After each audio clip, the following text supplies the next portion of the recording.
Olá, sejam bem-vindos novamente a mais um episódio do nosso Bate-Papo Podcast aqui no canal da GLMRB, Grande Loja Maçônica Regular do Brasil. Para quem não me conhece, sou o Grão-Mestre Cristiano de Almeida. Um prazer novamente, uma grande honra tê-los aqui no nosso canal, acompanhando mais uma vez os nossos episódios. Antes de apresentar o nosso nobre e honrado convidado de hoje, vamos aos recados iniciais. Não se esqueçam de se inscrever no canal, isso nos ajuda bastante, acionar o sininho de notificações, compartilhar o vídeo, curtir o vídeo. Isso nos ajuda a chegar cada vez mais longe aqui no nosso canal do YouTube. Também no link da descrição você fica por dentro das novidades sobre a nossa potência maçônica, na questão institucional e também dos nossos trabalhos sociais. Sem mais delongas, hoje estou aqui muito feliz com a presença do nosso nobre grão-mestre Pierre Bencochea, grão-mestre da Grande Loja Escocesa da França, que reservou um tempo para falar conosco, dar essa entrevista aqui no nosso podcast. Mon frère, respectable grand-maître, bienvenue et merci d'avoir pris le temps de nous accorder cette interview. Eh bien, mon frère Cristiano, mon très estimé frère, je te remercie vraiment pour cette bienveillance et cette patience que tu as eue à notre égard pour organiser cette entrevue. Et je suis ravi tout particulièrement d'échanger avec toi aujourd'hui puisque en date du 9 août dernier, nous avons signé un accord d'amitié entre la Grande Loge écossaise de France et la Grande Loge maçonnique Regular do Brasil. Et maintenant, nous sommes donc Grande Loge sœur. Voilà. ce qui est très satisfaisant pour nous. Fantastique, mon frère, fantastique. Mon estimé frère, grand maître, parlez-nous un peu de votre histoire de la franc-maçonnerie. Très bien. Eh bien, mon frère, j'ai 54 ans. Je m'appelle Pierre Bengochea. Je suis actuellement le grand maître de la Grande Loge écossaise de France. C'est mes frères qui m'ont élu. Oui, J'ai 20 ans de maçonnerie cette année. Ça fait 20 ans, tout juste. Et je suis né au rite émulation anglais, rite anglais émulation, oui, dans la Grande Loge nationale française, voilà, en 2004. Et lorsque je suis devenu maître maçon, je me suis employé à travailler trois rites en même temps, puisque je suis tombé totalement dans la passion de la franc-maçonnerie, et ça m'a exigé pas mal de temps afin d'étudier ces trois rites. J'ai travaillé donc le rite émulation, style anglais, et là, j'ai été compagnon, très excellent compagnon de l'Arche royale. J'ai été également Knight Templar et Knight of Malta. Voilà. J'ai oui, également travaillé le rite écossais rectifié, pour lequel je suis CBCS, c'est-à-dire Chevalier Bienfaisant de la Cité Sainte.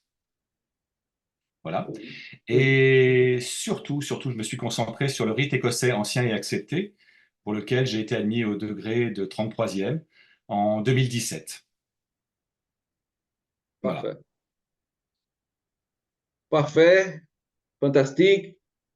Quelle est l'origine de la Grande Loge écossaise de France? Eh bien, à l'origine de la Grande Loge écossaise de France, il y a trois loges régulières. Ces trois loges régulières provenaient de trois obédiences différentes, trois grandes loges différentes. Mais les frères qui composaient ces trois loges travaillaient ensemble, habituellement, au sein d'un même suprême conseil, qui Parfait. s'appelait le Suprême Conseil écossais de France, qui s'appelle d'ailleurs toujours le Suprême Conseil écossais de France. Oui, À l'époque, il était dirigé par le très puissant souverain grand commandeur Michel de Boulay. Et la particularité, c'est que Michel de Boulay était évêque de l'Église. Donc, il était dirigé par Monseigneur Michel de Boulay. Voilà. Et en oui, 2018, Monseigneur Michel de Boulay est décédé.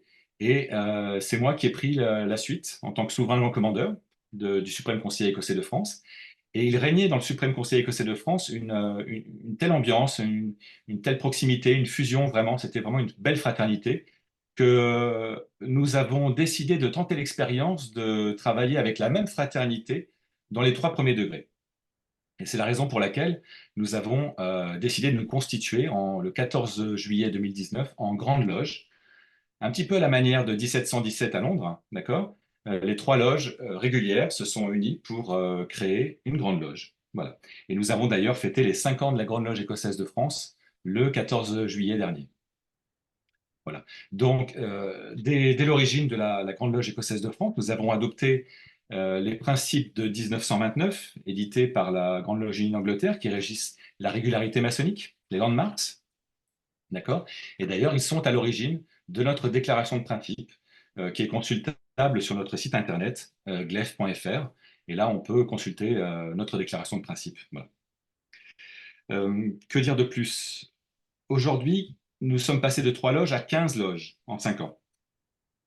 Nous avons 15 Ok. loges en France, mais également à l'étranger. Et ce qui particularise, on va dire, la Grande Loge écossaise de France, ce qui la rend un peu particulière dans le paysage d'aujourd'hui, c'est que nous avons des loges de fraternité internationale. Nous avons par exemple une loge de fraternité franco-portugaise à l'orient Oui, de Porto, Porto, Portugal, où il y a des frères portugais qui travaillent avec des frères français expatriés, mais également des frères de France qui sont d'origine portugaise qui vont 4 ou 5 fois par an aider pour les travaux. D'accord? C'est une loge qui grandit peu à peu. Nous avons également créé avec la très respectable Grande Loge du Congo, que vous connaissez bien, puisque vous avez interviewé son grand maître Claude Mabiala. Nous avons créé oui. ensemble, vraiment, une fraternité, 2 loges jumelles qui s'appellent Fraternité franco-congolaise. Ces 2 loges ont 2 orients, l'orient de Paris et l'orient de Brazzaville.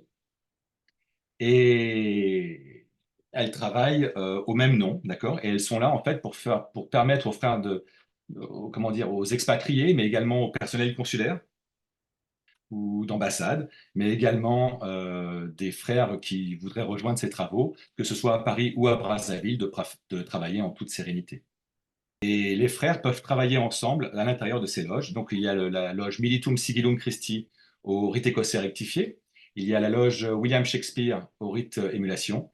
Et la loge Robert Burns au rite écossais ancien et accepté. D'ailleurs, cette loge Robert Burns, elle a maintenant 4 ans, puisqu'elle a été créée en 2020.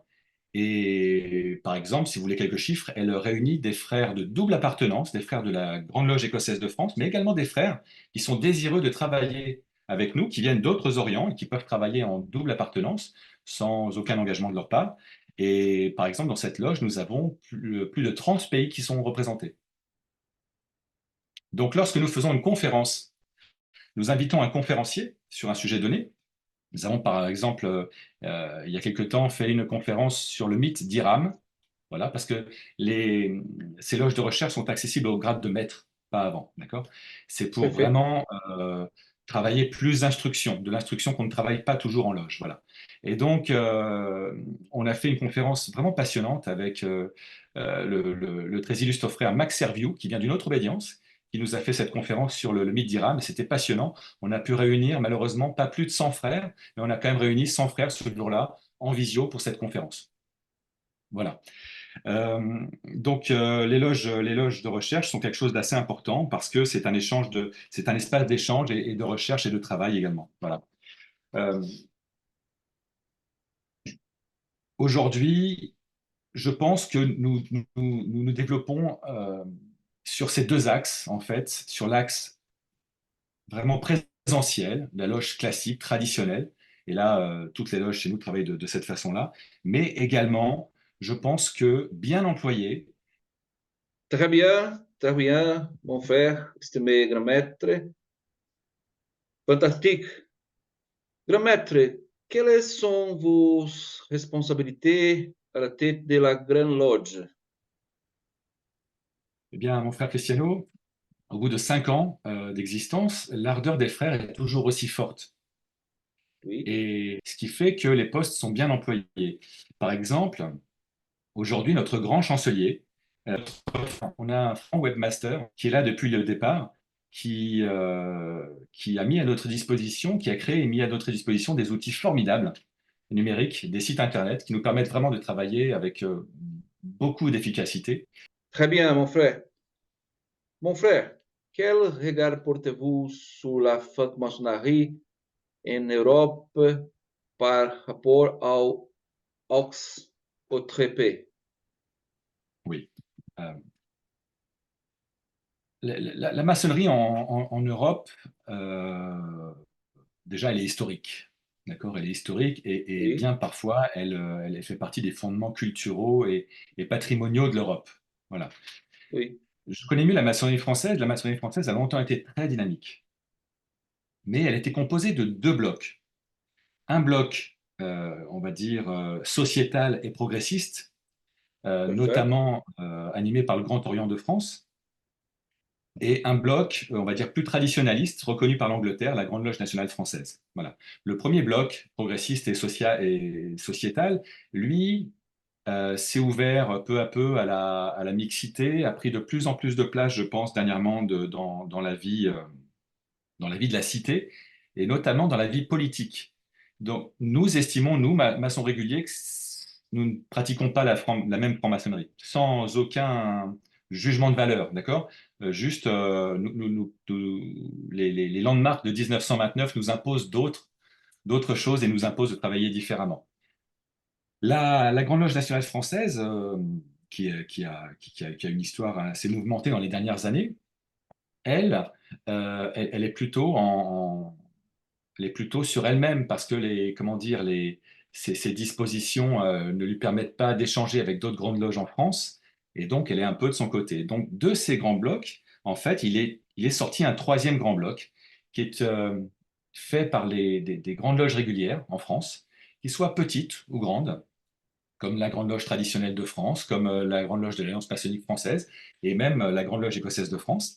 Eh bien, ces grandes loges, aujourd'hui, peu à peu, se fédèrent, travaillent ensemble, échangent sur les bonnes pratiques, et elles créent véritablement un troisième bloc vertueux et dynamique. Et la Grande Loge écossaise de France a toute sa place là-dedans, et elle veut absolument prendre part à ce chantier.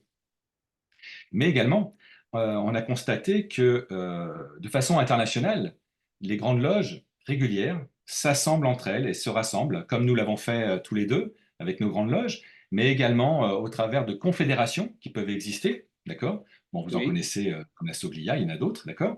Et qui, elles, sont très, très dynamiques, qui permettent de se développer. Et puis, dernièrement, on a, euh, on a constaté qu'il y a une volonté, ce qui m'a beaucoup intéressé, notamment exprimée par la Soglia, de, de fédérer les suprêmes conseils écossais, faire une fédération du suprême conseil écossais, ce c'est que moi ça. je trouve très très intéressant. Oui, tout à fait. Et nous sommes déjà en contact avec votre suprême conseil par rapport à ça, mais je trouve ça très très intéressant parce que la volonté de ces suprêmes conseils qui se fédèrent ensemble, c'est d'apporter une validation de grade de qualité à l'enseignement et à l'instruction qui est faite dans ces suprêmes conseils. Et que la validation des acquis et des degrés soit à peu près, on va dire, standardisée internationalement. D'accord? Et ça, c'est très, très important. Notamment, c'est important pour la Grande Loge écossaise de France parce qu'au sein de la Grande Loge écossaise de France et au sein du Suprême Conseil écossais de France, l'instruction chez nous est vraiment centrale. Voilà. Et donc, c'est pour ça que pour nous, c'est très, très important. Et on a vraiment toute notre place dans ce chantier et on la prendra forcément.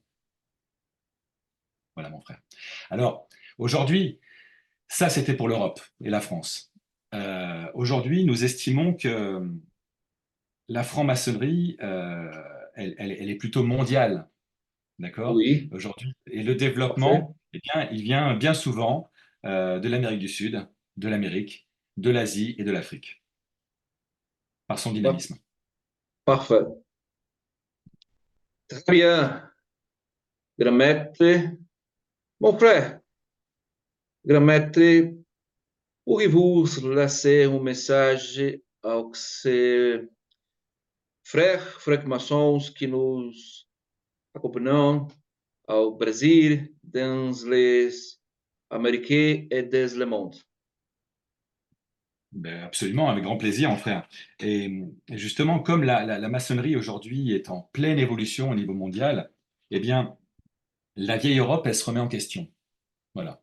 La vieille Europe se remet en question et le dynamisme, l'ardeur et la passion des frères sud-américains, américains, asiatiques et africains, et notamment les frères brésiliens, eh bien, c'est une véritable source d'inspiration pour nos grandes loges à nous, et ça nous force à nous remettre en question. Et je pense, ce n'est pas une révolution, c'est une évolution qui est passionnante, et je voulais vraiment adresser à mes frères brésiliens vraiment tout notre amour fraternel de mes frères au nom de la Grande Loge écossaise de France et notre désir de travailler avec eux. J'aimerais leur dire juste une phrase en portugais, si tu me permettras, mon très respectable Oui. grand maître. J'aimerais leur dire: Meus irmãos brasileiros, nossa colaboração é uma fonte de progresso. Espero trabalhar com vocês na loja em um futuro próximo. Voilà. Et muito obrigado, irmão Cristiano, por esta oportunidade. Voilà. Merci beaucoup. Bom, Fred, muito obrigado, né, o seu português é ótimo. Agradeço em nome da nossa grande loja maçônica regular do Brasil e a todos os irmãos, parabéns pelo seu trabalho como grão-mestre à frente da grande loja escocesa. Obrigado, meu irmão. E contamos Muito que obrigado. futuramente o irmão possa vir ao Brasil. E seu português é Muito bem melhor obrigado. que o meu pobre francês. Grand maître, cher frère, merci encore une fois pour votre présence et votre fraternité. Que la grande tête de l'univers apporte pax, sagesse et longue vie à la Grande Loge. Ainsi soit-il. Obrigado, meu irmão. Obrigado, irmão. Vraiment, c'était très agréable. Merci beaucoup. A todos vocês que nos acompanharam até este momento, tenho certeza que gostaram dessa entrevista, desta figura fantástica, desse irmão fantástico, que nos passa realmente uma fraternidade, passa ali a visão, sua visão ali da maçonaria na Europa, da maçonaria mundial. Então, um dos nossos objetivos é, como nós sempre falamos, né, da nossa potência, da nossa obediência maçônica, da nossa grande loja, é sempre erguer pontes, construir pontes e não barreiras. Que a maçonaria possa alcançar não só no Brasil, mas no mundo, na maçonaria universal, como nós falamos, possamos encontrar verdadeiros irmãos, confraternizar, praticar os ensinamentos maçônicos para trazer ali a felicidade à humanidade. Esse é o nosso objetivo. Então, criar barreiras nos limita. Obviamente, criar pontes nos faz conhecer irmãos fantásticos, como o nosso grão-mestre, Pierre, à frente da sua grande loja, que temos orgulho de termos, né, um tratado de mútuo reconhecimento e amizade com a grande loja escocesa da França. Eu só tenho a agradecer de coração por essa oportunidade de, no momento, estar à frente da nossa GLMRB, da nossa grande loja maçônica regular do Brasil, e poder passar esses momentos junto com vocês que nos assistem, aos irmãos que nos acompanham, a todos os admiradores da nossa ordem, a todos os colaboradores, todos aqueles que estão conosco neste trabalho. O grande arquiteto do universo abençoe a todos. Obrigado pela sua confiança, pela sua lealdade. E conto com vocês no nosso próximo episódio, aqui no canal da GLMRB, no nosso próximo Bode-Papo Podcast. O grande arquiteto do universo abençoe a todos e até o nosso próximo encontro.